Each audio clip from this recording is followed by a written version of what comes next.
Hey, Bengals fans. I am Matt Minich, and this is Chalk Talk. Uh, we have talked about a lot of draft prospects over the last few weeks. Recently put out a video on day three offensive options, and today we are going to talk about day three defensive options. Also put out videos on different position groups, linebackers, outside linebackers, and edge players, safeties, corners. Did one on day two options. All right, actually two videos on day two options, both in the second round and the third round. So if you like what you see here, make sure you go back and check those out if you missed them. But right now, I wanted to talk about defensive options on day three this year. So the first guy we're going to talk about is James Lynch. He's a defensive tackle from Baylor, and he is right here. So as we take a look, great run stop here, gets right into the gap back there and gets the tackle for a loss. All right, so he's a real good player, and he's the type of guy that could fit really well for what the Bengals do.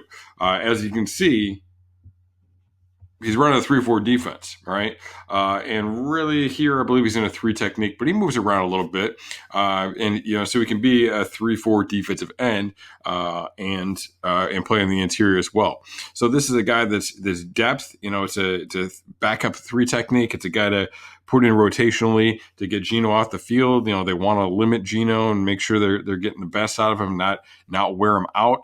They've said that publicly, but also in the 3-4 looks. All right. A lot of that stuff is an underfront where you're playing with a 3 technique and Geno on one side. You're playing DJ Reader would be either a 1 technique on the center or a 2-eye inside of the guard opposite Geno. And then outside of him, all right, sometimes it's another 3 technique, but a lot of the times they're playing with a 5 technique. All right. And the 5 technique is going to be outside the tackle. So this is a guy that gives you a little bit of flexibility to move around and can play some of those different spots on the defensive line. Could be a real good fit into this defense, and a guy that can kind of sub in the 4-man fronts as well. Also, not really somebody you're picking for pass rush, but he's got some pass rush skill too. We're going to see great use of his hands here, all right, and ability to just kind of come off real quick, get rid of the hands, and get in there and get after the quarterback. So this is a guy that can do some things that you're probably going to be able to get on day 3. All right. Excellent prospect for the 4th round pick. All right. Marcus Bailey, he is up here. Now, here's the big issue with Marcus Bailey. He had some other injuries in the past. Last year, 2018, that is, he played the entire season, was extremely productive. 2019, he only played in 2 games. So coming off that, that season-ending injury, is an issue. Zach Taylor actually didn't say him by name, but kind of referenced in an interview that was right after Bailey put on a video on YouTube of him working out, running bags, doing stuff like that. Zach Taylor mentioned something about prospects doing stuff like that. It was pretty clear that that's who he was referencing. So we'll take a look here, though. And look, Bailey's excellent in pass coverage, and you're not finding a lot of linebackers like that. They're just not asked to do a lot. They don't have a real high level of processing for that because it's not what they've really been taught and drilled into their heads. They're being told to stop the run most of the time. So he is up here, all right, and you see a lot of clips like this, right? He drops off, he reads the quarterback, he gets underneath, he makes the pick. All right, seems pretty simple, but you're not seeing a lot of linebackers that are making those types of plays all the time. So he's a guy that's going to make a play on the ball, not just going for the tackle all the time. Going to be able to make a play on the ball. The medical is a concern, especially this year when you can't get your own team to look at them. But man, Marcus Bailey's got some nice things going for him. Now, looking at another clip on him. All right. Now, he's played a lot outside, so we don't see a ton of him, really inside plugging the run. He plays a little bit more outside linebacker on the fringe. And again, the film is obviously limited for this year as well. But take a look at him right here on the blitz. All right. We're going to see some explosiveness, really more so from his speed, from his hips there. All right. Watch as he destroys this center. moves that guy back. Look at this dude, right? He's like, he's tripping, and he's like pointing, like, "Hey, dude, watch out, he's coming!" Right? So awesome job here. Again, boom, knocks it back, chases down the quarterback. So really good job there. I mean, I think it's the medical is the issue, but man, this guy could be a real stud for the Bengals. And let's not forget, they went out and got Josh Bynes. They got a big plug the gap type of linebacker who's going to be very good against the run. So bringing in a guy like Bailey who kind of sub in situationally, be involved a little bit more in the dime package and third down situations, things along those lines, that could make a lot of sense to bring in a guy like this. Boom. All right. Who can do some of the things like we talked about, really help out in coverage. All right. So, and then he can learn the rest of it, right? You teach him the rest of it, but this is how he can help you right away as a rotational piece, as a guy who you put in to get Bynes off the field situationally. All right. Another guy, I can't believe nobody's talking about this guy, is Kelique Hudson. Now he plays like the Jabril Peppers role at Michigan, right? So he's kind of a linebacker, he's kind of a safety, but this dude can play. And this is, the Bengals play Sean Williams like that. They're probably going to play Von Bell a little bit like that. They like these kind of guys. And we're going to see, actually, here he is lined up on the edge, and he's going to be man-to-man with the tight end. All right? Lines up with the tight end. Tight end runs that dig route, cuts to the inside, and you see he cuts right with him, right? He's right on his hip, cuts right with him, and gets right there underneath. That's in the passing lane, right? That's between the quarterback and where they want to go with the ball. So excellent job there. On this next clip, once again, he is lined up on the line of scrimmage. He's the edge, and he's holding the edge here. And look, the Bengals did that with Sean Williams last year, right? They are very versatile in what they do with their defense and what they ask these guys to do. Sean Williams did that stuff last year. We're going to expect Sean Williams, Von Bell, these guys to be doing that stuff. The edges are, we think of it as being Hubbard, Dunlap, Lawson. They're, kind of stand-up ends in these 3-4 looks they're running. And it is the majority of the time, but they will run it out of different personnel groups. And when they do, sometimes it was Preston Brown. Sometimes it was Nick Vigil.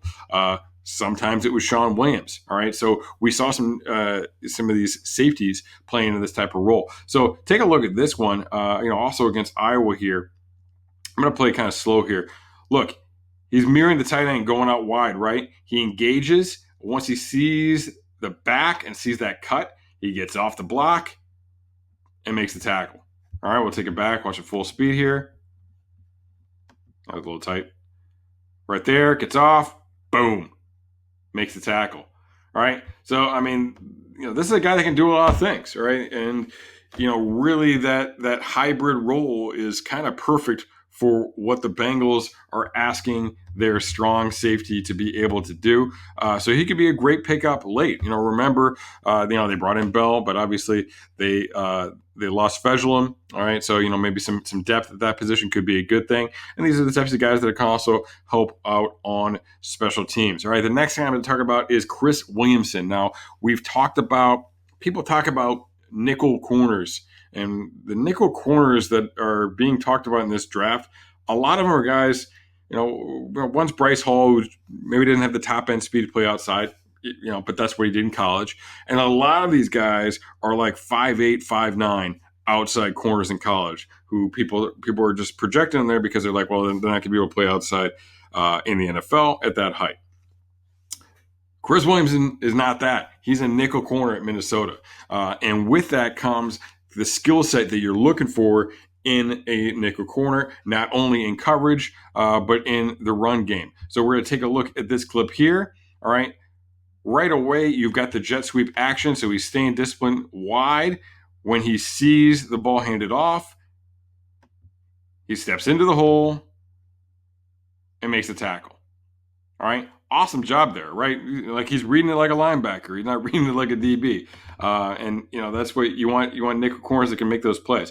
This is a great one here. So he's the point on the bunch. All right. So, this is how a lot of defenses will will line up against bunch, right? They put a guy right on the line of scrimmage. All right, he's a physical guy. This is a bigger dude right here. So, they're matching physical with physical here. All right, boom, engages. All right, now right away that guy gets a little bit of push on him, right? But then what does he do? He ditches him.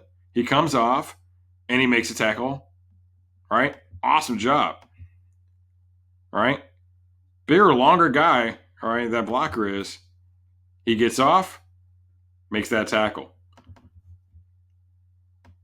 Another one from Williamson we'll take a look at here is his blitz here. All right, so look, just showing great burst coming through. Obviously not blocked or anything like that. Caught him off guard a little bit.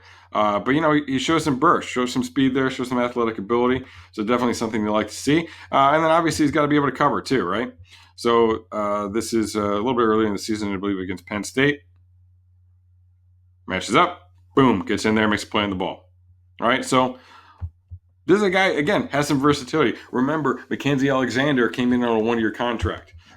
So no telling what that's gonna, what's gonna be the situation with him next year. They might be looking for a young guy to, try and take over that role. We're gonna talk about Harrison Hand now, corner up at the top of the screen. All right, excellent man corner, smooth hips. All right, we're gonna see him right here, flipping the hips. All right, and playing that stop, getting his hand in there on the ball. So very good man corner, and to me, like, man corners are the guys you want, right? Because some guys can just play man, and if they have some processing ability and some ability, you can teach them zone. If they've, if they can, if they can learn schemes, if they have that ability, like teaching them zone is a lot easier if they have the physical abilities to succeed in man. They have the physical abilities to succeed in zone. So I'm always looking for those zone corners and then, looking to kind of convert them. Here's a guy. All right, we'll just watch it. That is Rashad Robinson. All right, and this is actually an older clip. This is from like a year or two ago. All right, I had a lot of trouble finding film on him, and he's a guy that, I had trouble ranking him and grading him because I couldn't find enough film, honestly, to really feel good about it. But man, he does some stuff. He's a good, solid player. This is against East Carolina. He's a James Madison corner. This is against East Carolina, so seeing some top competition here. All right. Right under that receiver and literally just steals that ball. So he made a ton of plays in this game too. So this is a guy, very interesting. Again, somewhat limited film, so I don't feel like I have a full breadth of who he is. This is a guy who didn't get invited to the combine either. So interesting prospect. Maybe a late swing, maybe a UDFA that you try out. UDFA, yeah, I said that right. That you try out. And speaking of not invited to the combine, this next guy wasn't invited to the combine either. Starting to get some buzz lately. Eric Crocker, friend of the pod, is the guy who first turned me on to him, got me to pay attention. But Parnell Motley from Oklahoma, man, this dude can play. All right, and again, smooth hip dude, physical at the line of scrimmage. All right, gives you that mentality from the corner position. Here we're to see him. This started a little bit late, but we're to see him make a play on the slant. Boom. Gets his hand around there, all right? And that's a skill, all right? That's something you got to be able to have, because when you're playing man, defending the quick inside release, especially when you're playing outside leverage, and being able to play on that slant, that's one of the hardest things to do. But he does a great job coming with that offhand. That's the right hand to be using, all right? Offhand, make the play. Why? Because the on-hand's got to secure the tackle. He does an awesome job with that. Now, this next clip. So take a look at Motley against Jalen Reagor.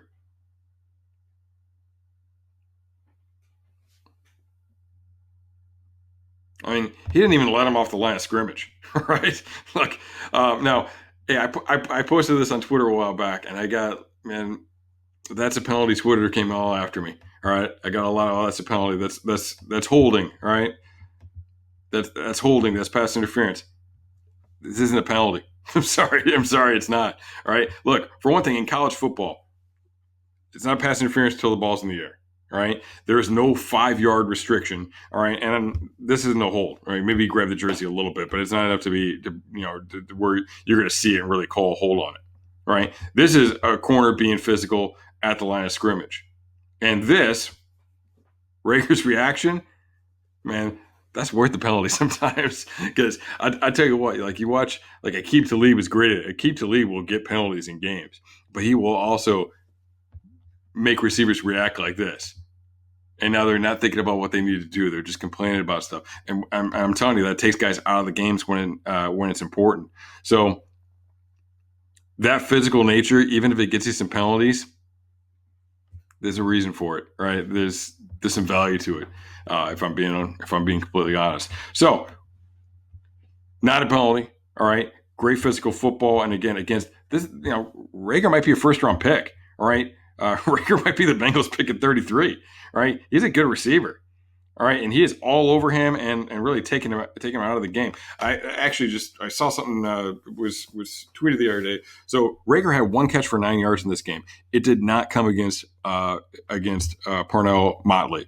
Parnell Motley also did not allow a catch to Denzel Mims, who Bengals fans are hoping to get a 33. Many of them, according to a poll I did on Twitter today, a lot of them are hoping that happens.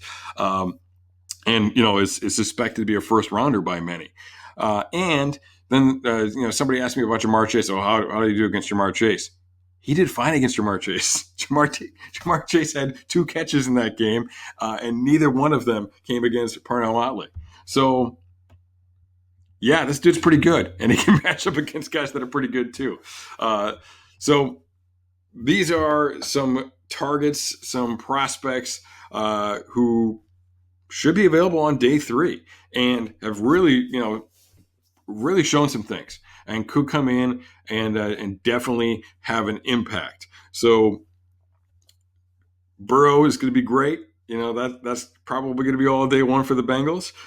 Pick up a couple more guys on day 2, but man, the draft is now over after round 3. All right, there's some possibilities, and there are some guys out there who could be a real steal for the Bengals or somebody else well past that. So again, I mentioned it before, but I've got a lot of videos out there. Check out this stuff as you're prepping for the draft. A lot of great podcasts, interviews, and things that we've done throughout Cincy's Jungle, articles, things along those lines. So check that stuff out. We'll have a lot of great content coming up as the draft commences, throughout that process, and then breaking down the guys that the Bengals actually do pick after the draft is over. So make sure you're coming back, checking that stuff out. Head over to cincyjungle.com, read some of the articles there, but also checking out the videos and downloading the podcast.